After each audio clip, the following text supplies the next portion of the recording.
Now, hours after suspected Baloch gunmen opened fire at the Jaffar Express train in Pakistan's resident Balochistan on Tuesday, some pro-Balochistan groups have widely shared a video claiming to show the visuals of the attack and seizure of the train. Now, the video that you see on your screen is believed to be the first video showing the blast. It was being claimed. Now, watch how a train passing through a mountainous terrain in what appeared to be an area from Balochistan was spotted. Soon, black smoke was seen billowing from the front coaches of the train after a visible blast. Now, Pakistan, meanwhile, is keeping themselves ready for the worst. Visuals on your screen now show how Pakistan has kept coffins ready for terrorists who were killed, and the number of coffins is more than 200, which means that Pakistan is fearing more casualty. On that, I'm also being joined by retired Major General P.K. Sehgal.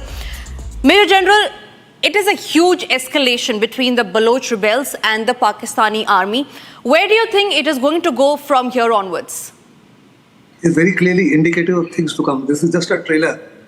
Much bigger things are going to happen hereafter. It clearly indicates a massive intelligence failure on the part of ISI. It also clearly indicates that PLA is now a much better structured and organized force and can take on the Pakistani army. Third, their confidence level, etc., and their ability is increased by an order of magnitude. Fourthly, they will inflict a huge damage to Pakistan's image, Pakistan Army's image, and the ISI's image. Pakistan claims that they've been able to rescue about 104 of the bandaks, but unfortunately, the BLA categorically states that they have released these people, about 150, 155.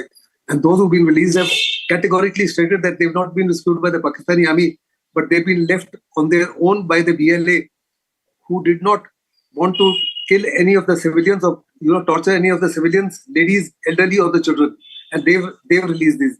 As far as the Pakistan army is concerned, they've told them loud and clear, if you undertake a military operation against us, we will kill all the fugitives. And in the last night, they broke down. Firstly, they vacated the train. There's nobody in the train. They've taken away all the 182 army personnel, which included captains and majors and their families and soldiers, into undisclosed locations, 10 to 15 different locations. And they've hidden them in a similar manner as Hamas has hidden the Israeli bandaks. And the Israeli army for the last 15 months have not been able to locate and free them. And it's going to be an absolutely uphill task for the Pakistani army to succeed in actually rescuing these. The number of coffins that have been placed, it is not going to be the coffins of those people who've been killed by the Pakistani army, but it's going to be the coffins of the Pakistani troops who've been killed in a very major way by the Balochis. They are a very well-organized force now, and they're being assisted in a big way by Taliban as well as the Taliban Pakistan.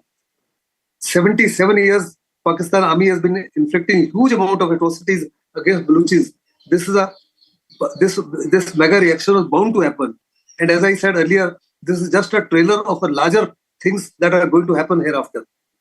Pakistan is in deep trouble.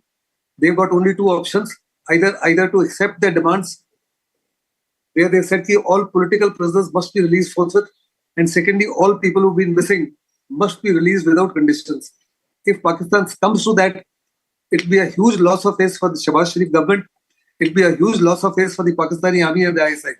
And if they don't, then people of Pakistan, particularly the kith and kin of those who've been captured, will cause a huge amount of issues and problems with the Pakistani dispensation. Now, how will Pakistan handle this? The entire world's eyes are on that, focused on that. I have no idea what exactly they will do and how will they do it. But surely they've assembled a large force there. They've kept helicopters there. They've kept drones there, and they've kept even aircraft.